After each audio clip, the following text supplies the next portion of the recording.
എഫെസ്യ ലേഖനം 2-ാം അധ്യായത്തിൻ്റെ 2-3 വാക്യങ്ങൾ വായിക്കുമ്പോൾ ഈ 3 ശക്തികളെ കുറിച്ച് അവിടെ പറയുന്നുണ്ട്. നിങ്ങൾ അങ്ങനെ അതിൻ്റെ കീഴിലായിരുന്നു. അവയിൽ നിങ്ങൾ മുമ്പേ ഈ ലോകത്തിൻ്റെ കാലഗതിയെയും ആകാശത്തിൻ്റെ അധികാരത്തിനും അനുസരണക്കേടിൻ്റെ മക്കളിൽ ഇപ്പോൾ വ്യാപരിക്കുന്ന ആത്മാവിനും അധിപതിയായവനെ പിശാച്.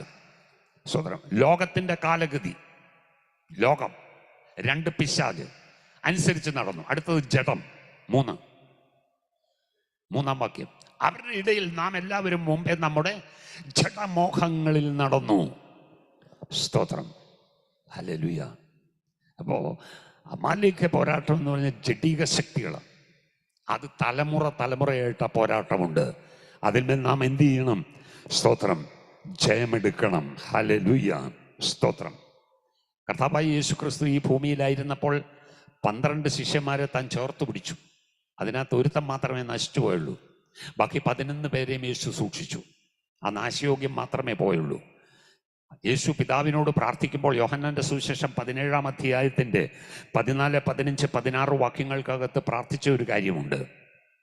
ഞാൻ അവർക്ക് നിന്റെ വചനം കൊടുത്തിരിക്കുന്നു. ഞാൻ ലൗകികനല്ലാത്തതുപോലെ അവരും ലൗകികന്മാരല്ലായികൊണ്ട് ലോകം അവരെ പകച്ചു. അവരെ ലോകത്തിൽ നിന്ന് എടുക്കണമെന്നല്ല, ദുഷ്ടന്റെ കയ്യിൽ അകപ്പെടാതെ വണ്ണം അവരെ കാത്തുകൊള്ളണമെന്നത്രേ ഞാൻ അപേക്ഷിക്കുന്നത്. ഞാൻ ലൗകികനല്ലാത്തതുപോലെ അവരും ലൗകികന്മാരല്ല. സത്യത്താൽ അവരെ വിശുദ്ധീകരിക്കണമേ.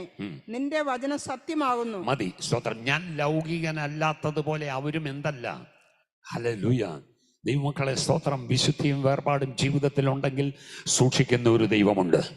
ഹല്ലേലൂയ. പരിപാലിക്കുന്ന ഒരു ദൈവമുണ്ട്. എന്ന് പറഞ്ഞാൽ ദൈവത്തിൻ്റെ വചനത്തിന് കീഴ്പ്പെട്ട് ജീവിക്കുന്നവരെ സൂക്ഷിക്കുന്ന ഒരു ദൈവമുണ്ട്. അതുകൊണ്ടാണ് സ്തോത്രം യാക്കോബിൻ്റെ ലേഖനത്തിലും പത്രോസിൻ്റെ ലേഖനത്തിലും പറയുന്നത്, ദൈവത്തിന് കീഴടങ്ങണം, പിശാചിനോട് എതിർത്ത് നിൽക്കണം, എന്നാൽ അവൻ നിങ്ങളെ വിട്ട് ഓടിപ്പോകും. പലപ്പോഴും നമ്മൾ 1-ാം ഭാഗം ശ്രദ്ധിക്കാറില്ല. പിശാചിനോട് എതിർത്ത് നിൽക്കുമ്പോൾ അവനൊട്ട് ഓടത്തുമില്ല. കാരണം എന്താ? ദൈവത്തിനും ദൈവത്തിൻ്റെ വചനത്തിനും നമ്മൾ കീഴ്പ്പെട്ടിട്ടില്ല. ഒന്നാമത് ദൈവത്തിനും ദൈവത്തിൻ്റെ വചനത്തിനും കീഴ്പ്പെടണം. 2-ാമത് പിശാചിനോട് എതിർത്ത് നിൽക്കണം. 3-ാമതാണ് അവൻ വിട്ടോടിപ്പോകുന്നത്. സ്തോത്രം. അതുകൊണ്ടല്ലേ സർവായുധവർഗം എപ്പോഴാണ് ധരിക്കാൻ പറഞ്ഞത്? ഏറ്റവും ഒടുവിലാണ് ധരിക്കാൻ പറഞ്ഞ്.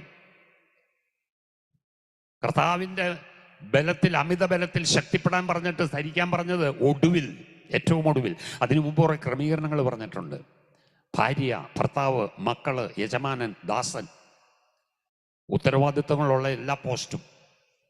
അതിനകത്തൊക്കെ എങ്ങനെയാണെന്നുള്ളത് നോക്കിയിട്ട് വേണം സ്തോത്രം ഒടുവിൽ പോരാടാനായിട്ട് നിൽക്കാൻ.